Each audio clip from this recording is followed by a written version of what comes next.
Hello everyone, this is DavidViadel23 and welcome to the Mandragon's Cave. Today we are gonna be talking about Gecko Moria from One Piece. Gecko Moria, as you all know, is one of the former Shichibukais of the sea, the pirate lords of the One Piece world, together with, Mihawk, Crocodile, Boa Hancock, and the rest of the guys.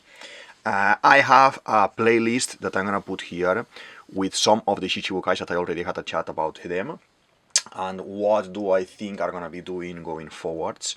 And today the time has come to talk about Gecko Moria. Okay, I wanna draw him and talk about him because I think there is a little bit of a story more for him. I'm always of the team of the people that we have seen very important in the story, and especially at the very beginning of the story, like, East Blue people and the beginning of Grand Line people, are the people that are going to be at the very end. The last news, I want to do this kind of shape for him first. Like, he looks like a drop of water, okay, very, very elongated like this. Maybe I done the head a little bit too big, but something like this. Yeah, something like this, and then I will start adding kind of details and everything there.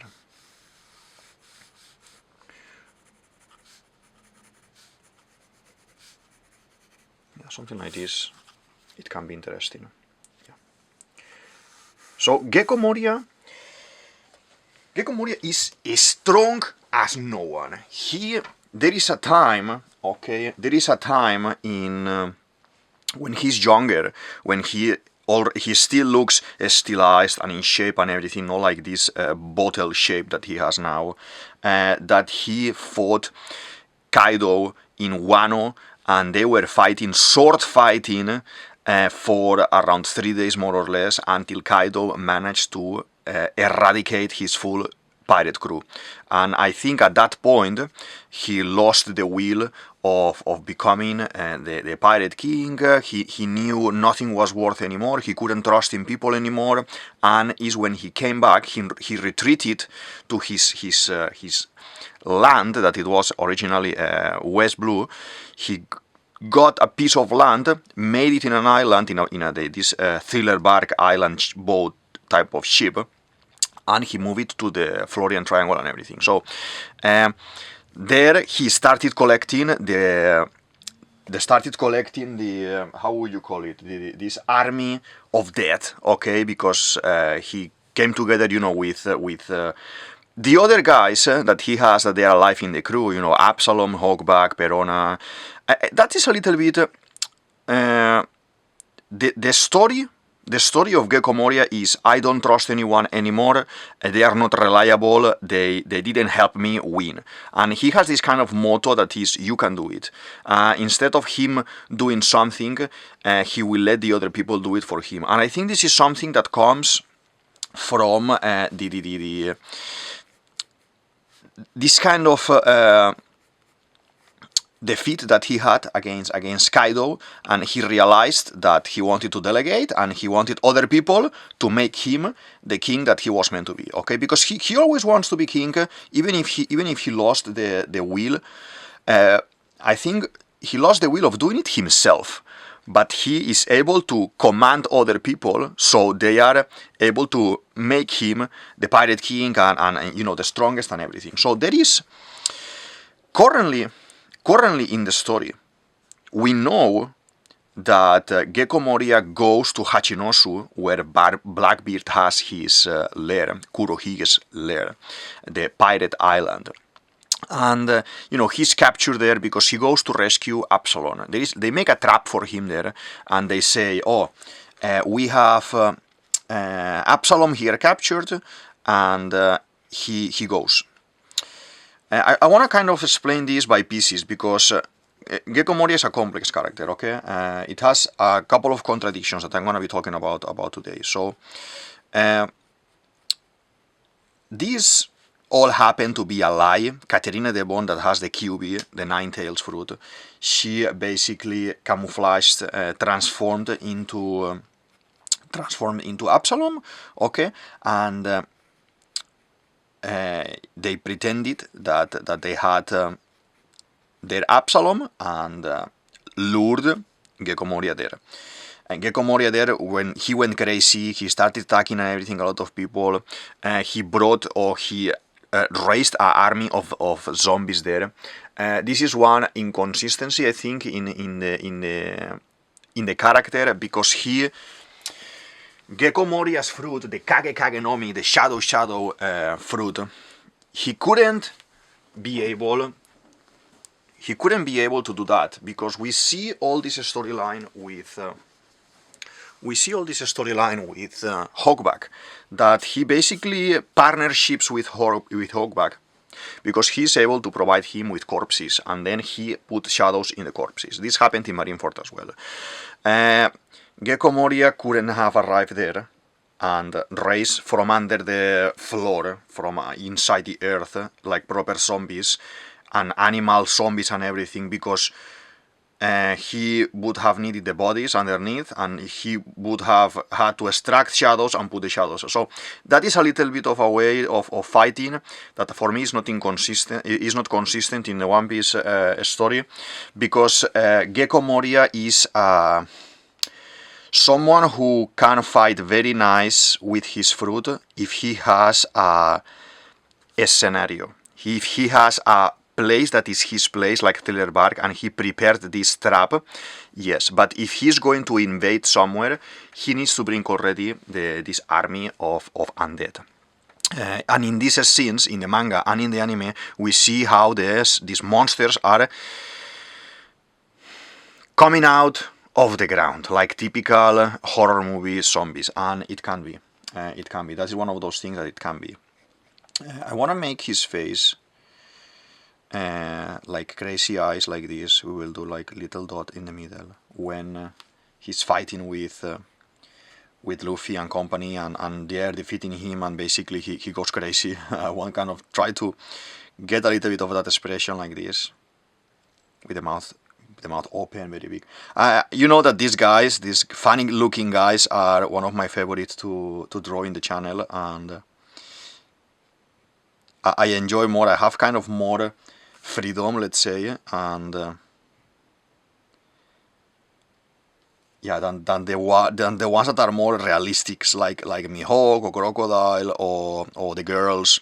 I want them to look pretty, let's say, and with these funny guys, I don't mind if they look more cartoony that they actually are, or more ridiculous that they actually are, because the character it brings the whole thing like this. So, well, as I was saying before, we know that Gecko Moria goes, attacks Hachinosu to save Absalom. It's a trap. They end up, Shiryu and the rest of the guys end up capturing him. They put him in a cell. Blackbeard is on a speaker there because he wants to offer him a position in his ranks. He wants Moria to work for him, and obviously because he's full of pride and he's a very spoken person and a very high on himself person, so he obviously denies this offer. He says no to the offer, and he ends up being captured. Okay, so we have this moment later on where Garp and the kids from Sword, Kujaku, Kobe, Helmepo, Prince Gross, they go to rescue Kobe. That Kobe is captured as well there in the island. All of this happened because Kobe was gonna deal with Boa Hancock, and while doing this, Blackbeard arrived there, captured Kobe instead of capturing all the Marines, and put him into Hachinosu in the prison there. Okay, so basically, these guys go there, and we know as well that Perona is there.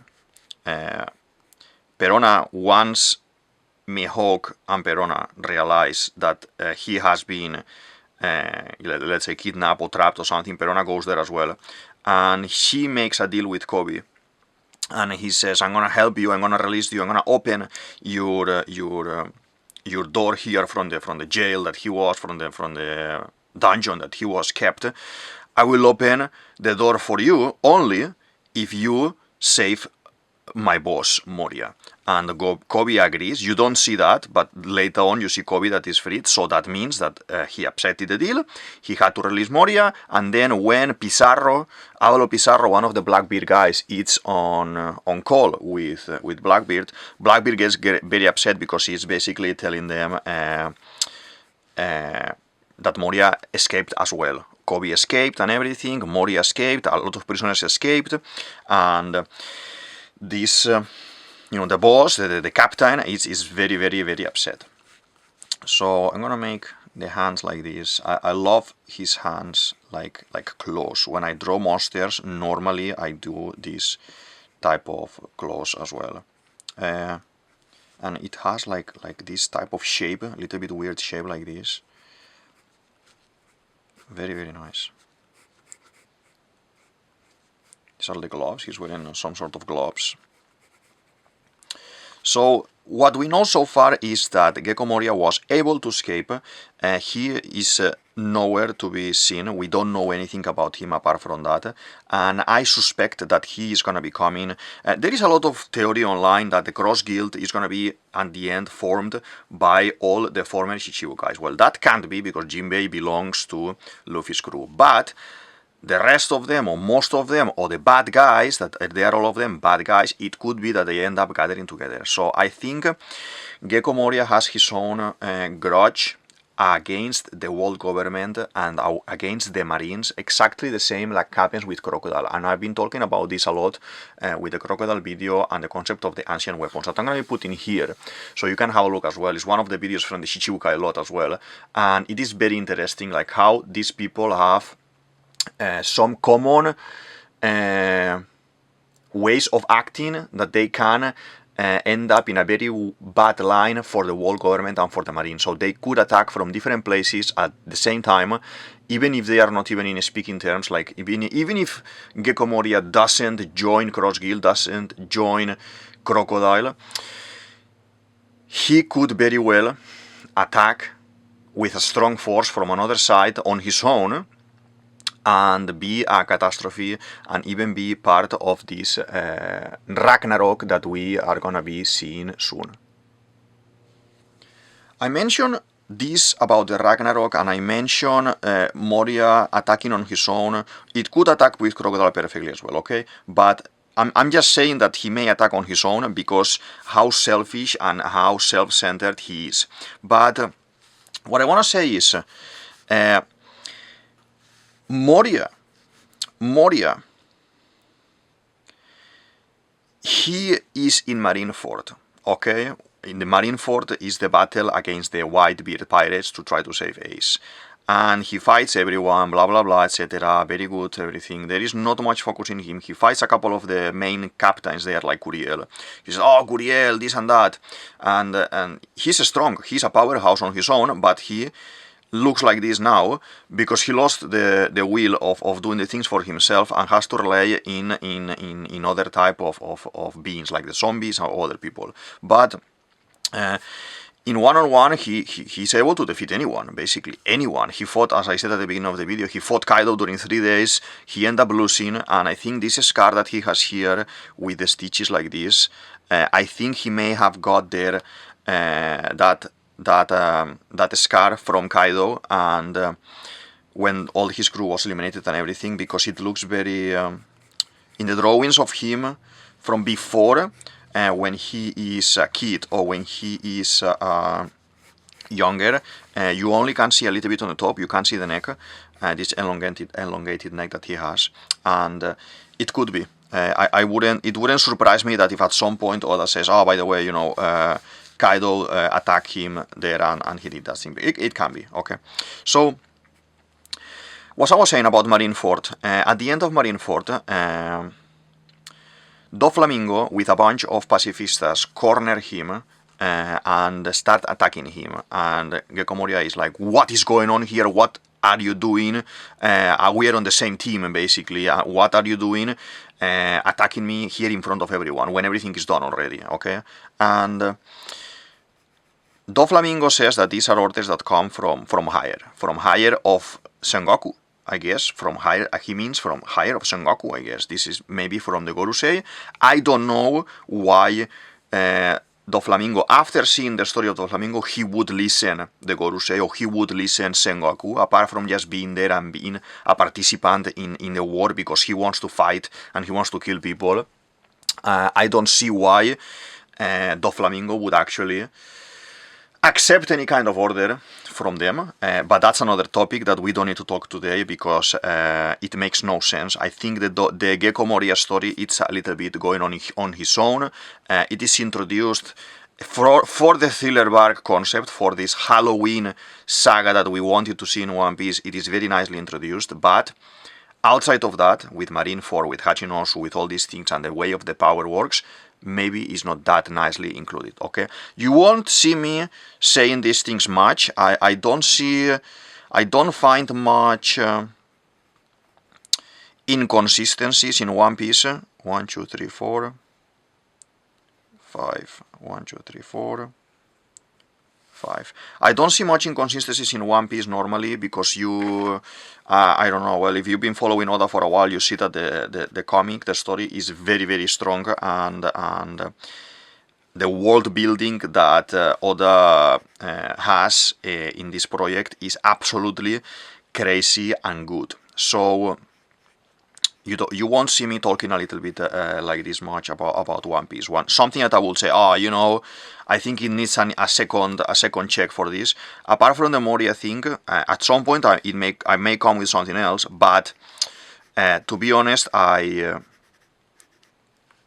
don't do this much, okay? I don't do this much because I spend a lot of hours, a lot of time analyzing and reading, rereading and everything One Piece, and yeah, Moria is one of those problems that I will say with the story, okay? Let's carry on doing the drawing. I'm drawing a lot. I'm talking a lot as well.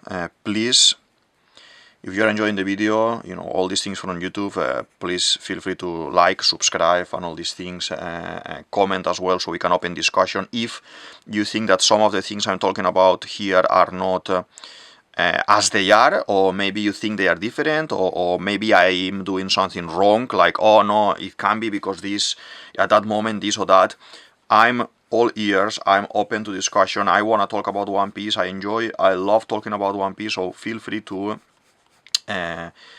open conversation in the comment section, and yes, and let's talk about One Piece. I have plenty of One Piece characters, One Piece theories in the channel that you can see. I'm gonna put here my main channel so you can see a lot of content, a big amount of content that I have there, okay? And at the same time, I'm doing as well, as you know, if you've been following me for a while, the Inktober videos that we are almost done. The project, this challenge is finishing at the very end of the year. At the end of December, and that is a project that is one drawing. They give you a topic, one drawing per week, and I invite you as well to have a look. I am not gonna put this in there, but I will put it in the show more section because it's not relevant for this theory, okay? But yeah, I'm enjoying a lot. I would love to hear as well, or to have some feedback. If you are around and you have watched, let's say, another of my videos, you can actually say what do you think about them, or if you want to see something specific, or you want to see one character specific, okay, I am gonna be more than happy to find a way of drawing it, okay? And yeah, and I think we kind of I like to do the feet like this. I know he has clown feet like Buggy and the rest of the guys, but for me, this is kind of my my way of doing the characters, my way of doing the feet of the characters, and I like it very much. So I'm gonna leave it like this. And I missed. It has this handkerchief there hanging from the neck. Okay. I think I kind of have the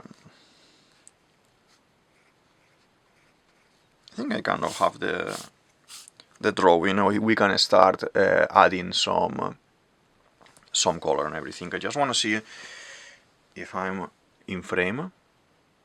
Just move it a little bit like this. Yeah, we are in frame, we are good. I think it's time to move into fine liner 0.2. I'm going to be using Unipin fine liner. Okay. So, as I was saying, Gecko Moria, I think after the fight with Kaidou, he lost his will, he lost his crew, he lost everything. In Thriller Bark, we see him as a character that is sleeping all the time, he is delegating, making other people do his thing, and there is an inconsistency in the way of the Kage Kagenomi working when he goes to war, when he goes to attack somewhere. As I said, the Kage Kagenomi works very nice when he is on his own place with his own trap prepared. I think there is an inconsistency as well where we have a character that he decides to not trust in people anymore and have zombies, but he has Absalom, he has Perona, he has Hawkback in the crew. All of these are dealings, kind of like a deal that he does with them to be able to, like with Hawkback. From Hawkback he's taking the bodies so he can have zombies. From Absalom he's having the strength. Absalom he's been modified as well like a zombie by Hawkback for him. He's super loyal to him. And Perona was a child when Moria found her, so there is like a paternal side of things here as well with him that I see it a little bit out of place. I don't think we are gonna see more a storyline, like proper storyline going on with Moria, a story that you will see, oh my god, yeah, this and that. No, we may see a little bit of another flashback at some point with him because he did this or that, and that's why Oda is leaving him alive, but I don't think he's gonna have a major importance in the story, apart from attacking the world government from another side. Like Crocodile will attack the world government from another side. Okay, Enel will attack the world government from another side as well. So these titans of One Piece will attack the government on their own accord. I don't see Enel kind of making a deal with Crocodile either, or making a deal with this guy either. So I think there is gonna be a lot of fight. I said at the beginning that I may see a Gecko Moria arriving with an army of zombies into Elbaf at some point, or at the end of Elbaf, if Marines are involved. And this is a little bit random, but in when he fights Luffy and the rest, okay, and the final attack, the final kind of card that he has is Shadow's Asgard. Shadow's Asgard is collecting the shadows across the whole Thriller Bark. He's absorbing them, and he becomes this thousand shadows man that is like a monster. Okay, he's like a massive spider, a massive gecko, like a lizard, all inflated. He's basically, from his mouth you have the soul, the shadows escaping and everything. He's very not able to control that power, and that is called Shadow's Asgard. Asgard, as we all know, is the realm of one of the realms of the three Yggdrasil in the Nordic mythology. And in Asgard you have the gods living, like Thor, Odin, and Loki, etc., etc. Okay, so it may have a connection that Oda was planning to do. It could be. You could say that maybe it has nothing to do and there is no connection at all. It could be as well. It can be very random. That's why I'm saying he may show up. He needs to show up at some point, because I don't think Oda would have released him if Oda is not expecting to use him at some point. Okay, as I said, it doesn't need to be a major thing, but he needs to show up and do something. Perona is with him. I guess Perona is with him, so we will be seeing him again, and very soon, because we are at the end of the story. Okay, I want to know your opinion about this, so please feel free to mention in the chat if you think he's coming back or no, and why, and we can open a little bit of chat there. Let's do this kind of Dracula type of...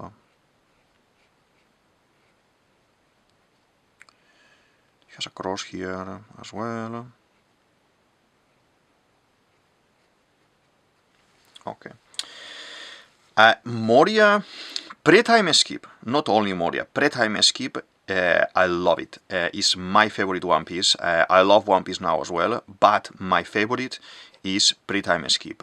All the sagas, all the lore, all the things that Oda is showing us all the time, I absolutely love it. Okay, we have Luffy always fighting the main character and the main villain in the saga, like Crocodile, etc., and Wapol and the rest of the guys. Okay, so I think apart from the movies that are not canon in theory, Gecko Moria is the only villain that we have seen the full crew having to work together to be able to defeat Gecko Moria. So I know we have Ors in the middle, and it kind of Ors works as a commander, let's say, the first commander for like you have now these other guys, King and the rest of the guys. You may see, oh, that's for Zoro, that's for Sanji. Maybe you can think, okay, so we could say that Ors in that story is this kind of sort of commander, but not. And then we have Luffy that ends up defeating Moria on his own. Okay, and but think about it. It is not random that he has been the only person that you needed the full crew to be able to defeat. You are talking about this is Kaidou level, but when Kaidou is kind of drunk, you know. We had, let's see the fingers 1 second, 1, 2, 3, 4, 5. We have knowledge that he fought Kaidou for some time, and he had no problem in going into Hachinosu to fight Blackbeard. So apart, you know, on the side, let's forget that he's a clown, because he's full of himself. He comes from an era that he's able to do that, and he's able to fight one-on-one, or he's able to take on anyone that he wants. His fruit is overpowered, his strength, his physical strength, because he has fought Kaido one-on-one, and no one does that, is unparalleled. And we can see this in Thriller Bark when he is taking on the attacks of everyone. He is very skilled as well with his Kage no Mi. And we have seen this multiple times, he is so skilled with his Kage no Mi that I would say, he's unkillable. I took a note on my phone from when there is episode, because 11:32 it should be almost there, and we are able to read the episode soon, because we had like a little bit of a break. Oda went to the studios to supervise the live action and everything. Everyone went crazy talking about that Oda was ill again and things like this. He could have been ill, but it's been confirmed that he just went for a supervision kind of session with the live action guys and everything, and to see the new sets, to meet the new people and everything, and that is nice. That means that we'll have a nice live action. But the thing I'm talking about is I have in my phone characters. I write Gecko Moria about this, like Gecko Moria's strength, this and that. Like I had as well, when I don't have episode, or I don't have something important that I wanted to express, or I wanted to address that week, I have some characters that I want to talk about them, but I don't have them as the most important to talk. Okay, and one of these was Gecko Moria. Let's do. The drawing is looking very nice. I'm liking it so far, and I hope you're liking it too. And feel free to say it in the comments as well. That's helping the channel. We are growing slowly, very nice. Thanks everyone for your support. It's been beautiful to be here talking about the One Piece and trying to unravel the story of Oda, and I'm enjoying it so much. And I have so many other characters I want to talk, so just stay there with me and let's explore the One Piece world a little bit more. Let's do these squares here. 1 second. Okay. I made these kind of lines here to know more or less where my squares are gonna go. Like I know there is another one here, you see, and another one here now. Okay, I am actually this one and this one here. Or maybe maybe this one here I just change it a little bit and I do this because this is very nice. This kind of I don't know how to call it. I don't know how you call this type of shirt. But yeah, it looks nice. It looks very nice like this. So basically, Gecko Moria, I had it there on my bucket list to draw, and I wanted to talk about him, about the power and everything. And I had a note saying, Moria, do you think you can kill me? This is what he says to Doflamingo in the middle of the war. And how he escaped from Marineford, from Doflamingo, from an army of pacifistas, full of people there, alone on his own because no one was there in theory. There is a lot of talk about Absalom was around. Absalom the whole time was invisible next to him, and at some point was able to make him invisible and they escaped like that. I don't think that's what happened. Even if Oda confirms something like this, the most logical explanation is that he used the doppelganger. The doppelganger that we see, do you remember when he's driving ores from inside the belly, and we see Nico Robin creates arms around his neck and tries to break his neck, okay, like clutch that she always does. That she's not doing it anymore, and I would love to keep seeing that because it was something very, very strong and very signature for her.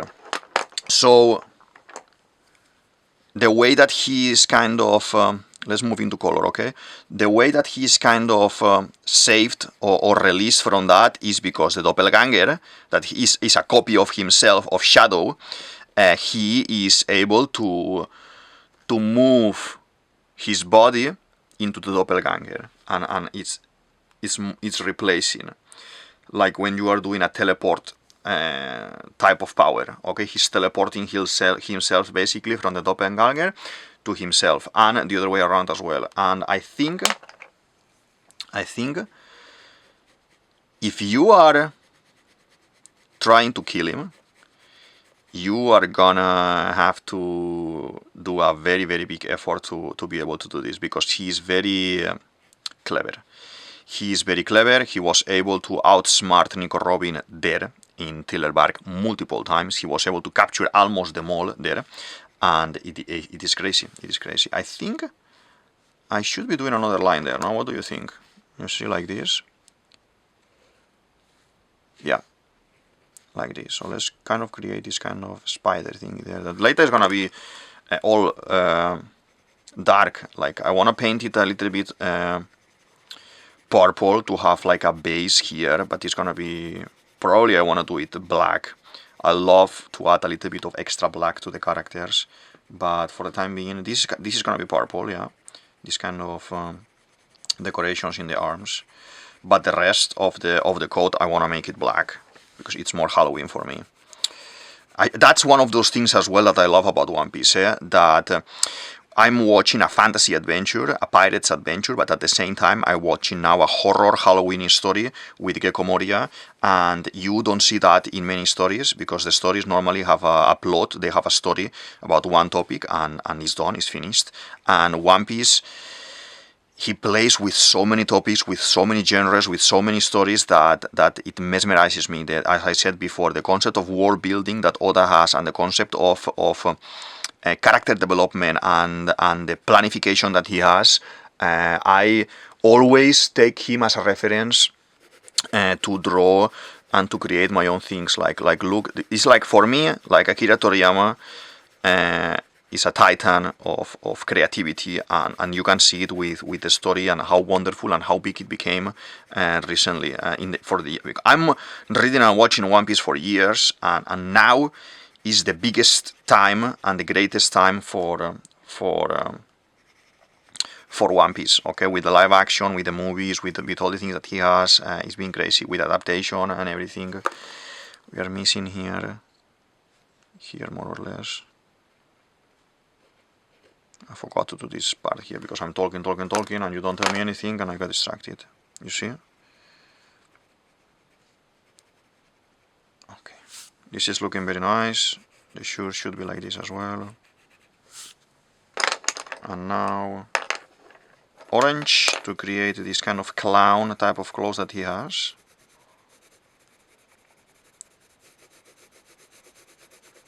Okay. So what I was saying before, so he's saying, do you think you can kill me, to Doflamingo, and I think what he used there was a doppelganger. When Doflamingo was attacking, when the pacifistas were shooting the lasers and everything, that we don't see any of that. Probably we have a very skilled in the Kage Moria using the doppelganger. The doppelganger goes further, escapes, Moria receiving some of the attacks. Moria is very sturdy, he's very strong, he has a very physical body, a very strong physical body. He is probably there receiving all these attacks, and when he sees that the doppelganger is far enough, he just basically moves into the other character and disappears out of sight. And the Doflamingo stays facing a doppelganger that he doesn't know how to react to, because I don't think the Shichibukais between them know much about the powers of the others. Remember, this is not yet the new world. This is still the first part of the Grand Line, and everything is more human. Now in the new world, everything has gone more and more crazy. But yeah, let's do... This is blue. Okay, and I definitely want to do this.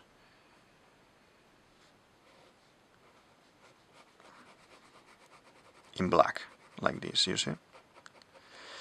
For all the artists out there, traditional artists or people aficionado to draw, you know, if you're aficionado to draw, when you have to do line work, or you want to fill some spaces with black and there is color pencil underneath, mistake.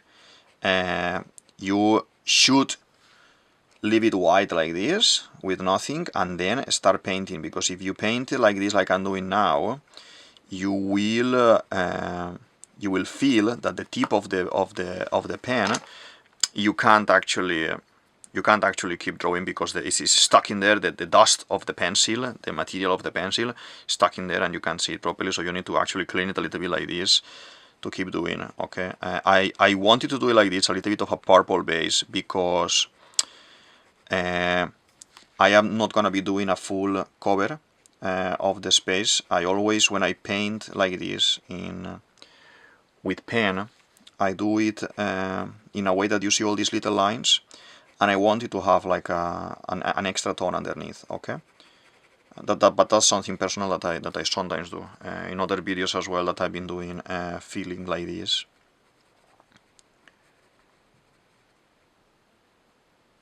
Okay, this is looking very nice. The drawing is looking very nice. I will add in a moment as well a little bit of darkness to him. Maybe we make like a little bit of the shadow underneath or something more prominent like in the other characters, so we have a little bit more of different type of drawing for him because the shadows. And I have to say that at some point I need to do as well a Nightmare Luffy drawing and talk about him, because I think that is the foreshadowing for the gears, the new gears that we are having now with Luffy. with GR4, etc. And it is incredible. The power of foreshadowing with the One Piece story. This is looking very nice. Very scary as well. I don't know if Moria is a human full-on. The information that we have, I think so far, if I'm incorrect in this, just please correct me in the comments. The information I have is that he is an overlarge human. Okay, he's very big human, and but with these whole things, you know, with the horns, this lizard aspect and everything, the teeth, the type of body, it reminds me as well to Magellan, Hannibal, and there are a few other characters in One Piece like this. Okay, let's do. I think these guys may be from their own race. There must be like a gecko race or a demon or oni. They could be onis. That's why they are so resistant. Magellan is strong as crazy. Hannibal especially is strong as crazy. Gecko Moria strong as crazy. Kaidou is strong as crazy. So if they are not from an extra race like this kind of gecko type of race, I think there are a lot of tickets that all of them are Oni, like Kaidou and Yamato. We are almost there, okay? I think this may be a little bit too long video that we normally do. Okay.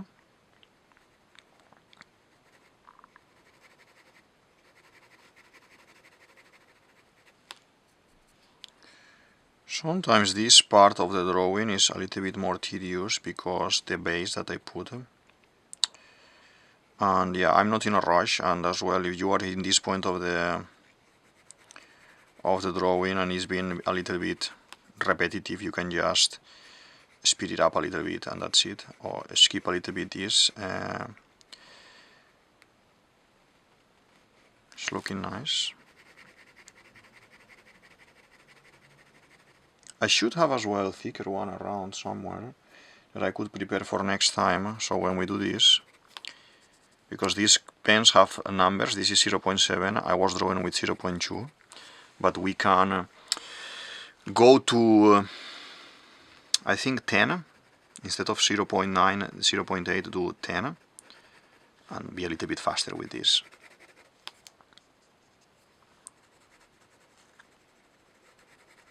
Okay.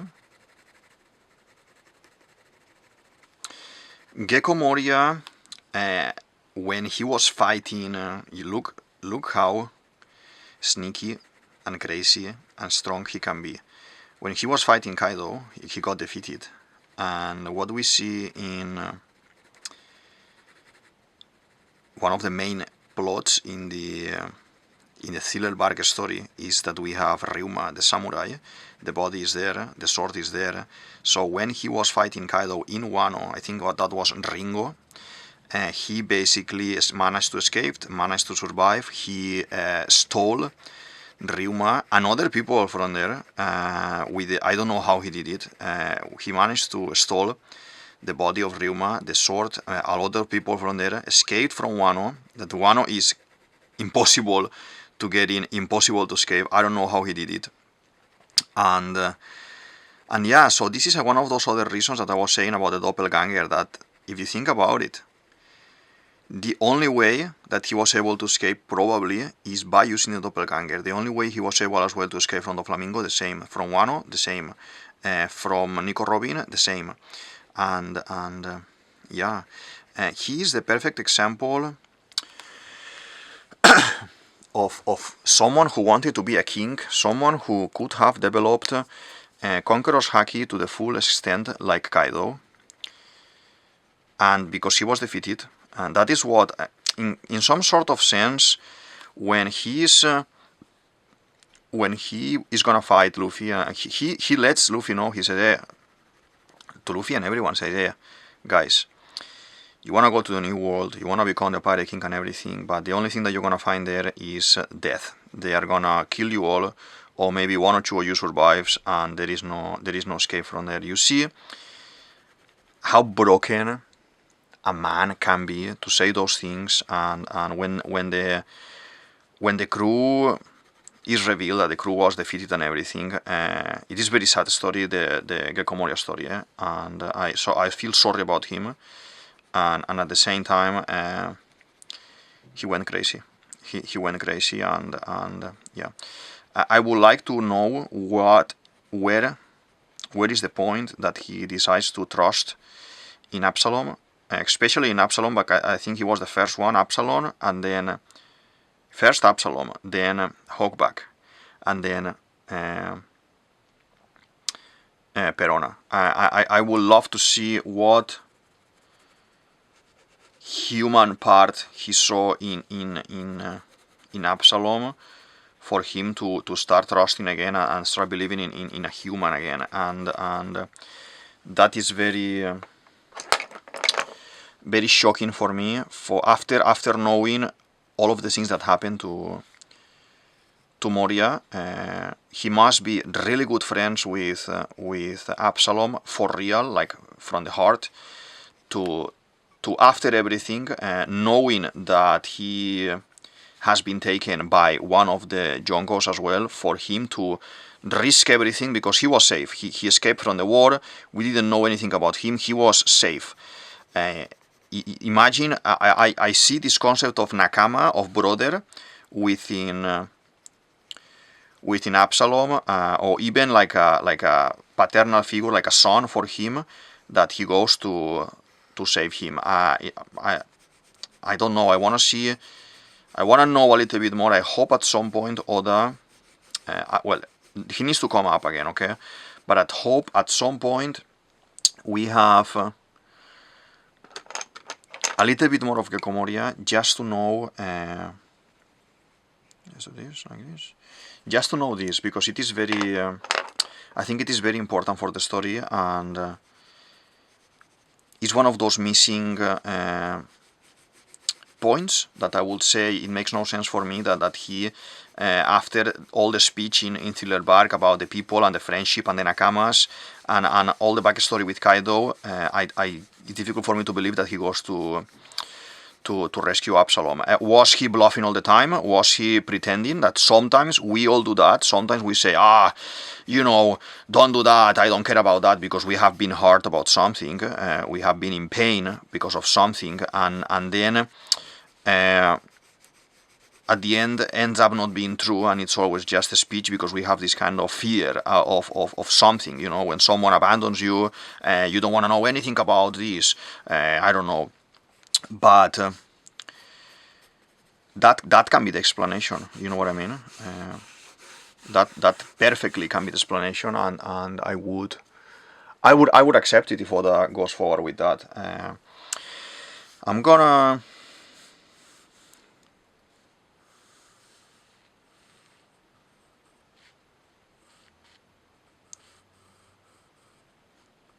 I'm talking so much about this guy that yeah.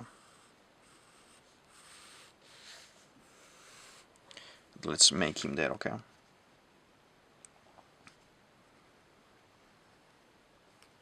Something like this. Does he have teeth? I don't remember if he has the teeth when he's Shadow in the story. I think he has a little bit of teeth. We can do. Yeah, no, it was something like this, no? If I remember correctly. Yeah, well, if I'm mistaken, it's okay, my mistake, but these are gonna be the ears. I'm talking so much about this doppelganger kind of escape that he's doing all the time, like he's Houdini or something, that he's kind of like a magician for the art of escape and escapism, and I wasn't gonna draw it, but we can add it in a second. Here is very It's very quick to add. I just wanna paint it as well, maybe a little bit purple as well to see. I'm not gonna do it. Definitely, I'm not gonna do it with the fine liner. Okay, I just want to see the differentiation with the character and the shadow like this. Moria, I would say, is one of my favorite characters in One Piece. These quirky characters, weird-looking characters like Magellan, like him. I love them. Wapol as well. The bad guys, especially, are very, very nice in the One Piece world, and I love this cartoony sense of Oda to make, even if it is Japanese type of drawing, because this is obviously a manga, is Japanese. Japanese comic, even if it is like that. And let's do that a little bit like this. He has some sort of extreme cartoon, like probably he has been watching as well a lot of American cartoon and, you know, European cartoon, and many of the characters are non-Japanese, I would say, non-Japanese style, I would say, and I love it as well. There's this kind of general feeling that we have about this. So definitely, this is looking incredible. I would appreciate some comments in the comment section, some feedback, if you like the drawing, if you like the theory. Well, the theory is more like an analysis today. It's more, well, a theory, yes, because I think we are gonna see him again. I'm theorizing about how he escaped from Doflamingo, how he escaped from as well Hachinosu, from the island, and flying probably with the doppelganger. He went, you know, he was cornered at some point in Hachinosu as well, like in Marineford.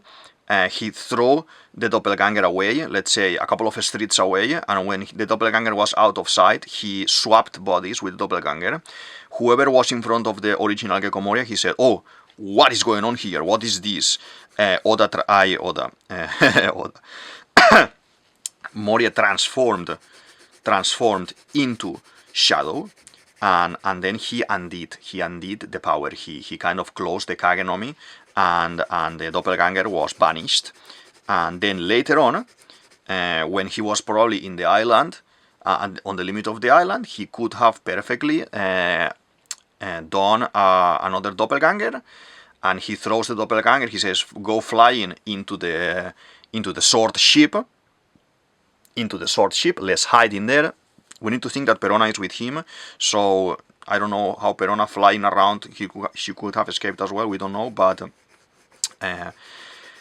we seen that as well. And then when the doppelganger is in the ship, hiding in the ship, he swaps bodies again, he undo the doppelganger, and he's already in the ship, you know, like teleporting, and we don't see the face. We don't see the face like this. We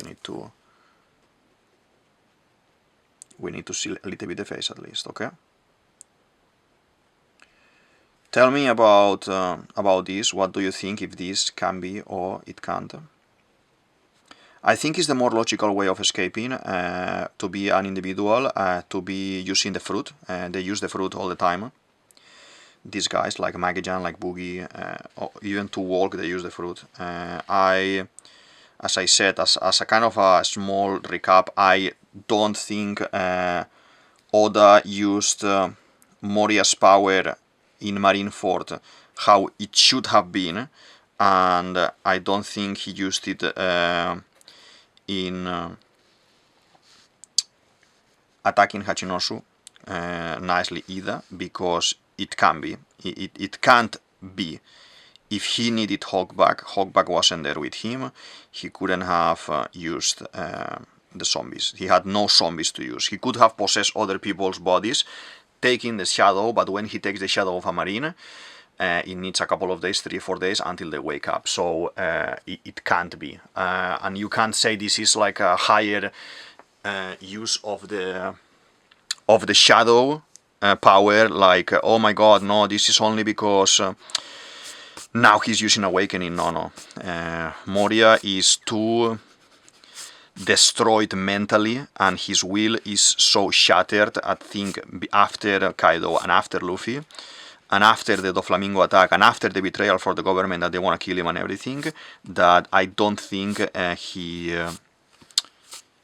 has the will anymore of being at that level of awakening any kind of haki, even if it is small, you know. He's strong physically and very skilled with the fruit, and that's it. Let's just do this, so I don't forget to do this. And I don't want to do more details in the neck, but I just, by doing this, for me, it works by doing this line here, okay? This is nice.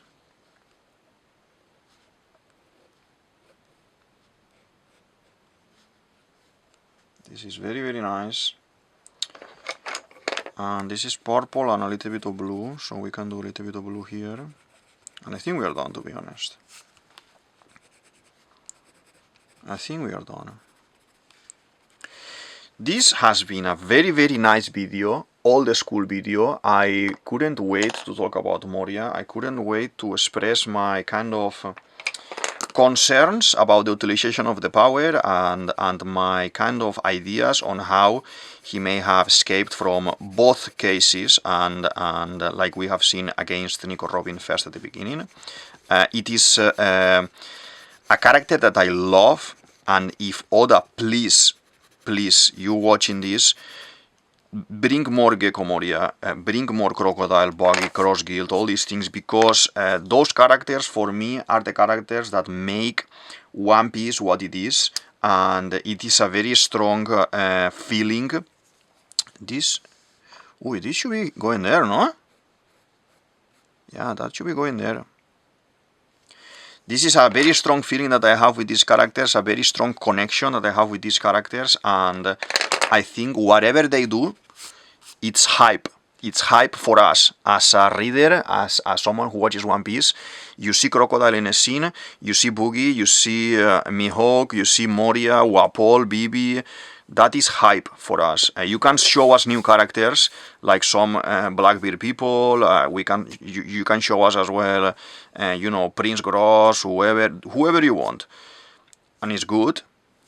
But this type of guys, original Shichibukai and things like this, is very hyping for me. I think for a lot of other people as well, to be able to know more about them and to see more about them. Okay. So let's sign, because we finished for today, okay? This is DavidViadel23, DavidViadel23, you can say it as you want, and this is the Mandragon Escape. I hope you enjoyed the video, I hope you like this theory, this analysis of Gecko Moria, and I hope you like the Shichibukai concept and the power that I'm kind of proposing here. Feel free to like, subscribe, and all these things that we do in YouTube, and I'll see you in the next one. Thank you very much. Bye!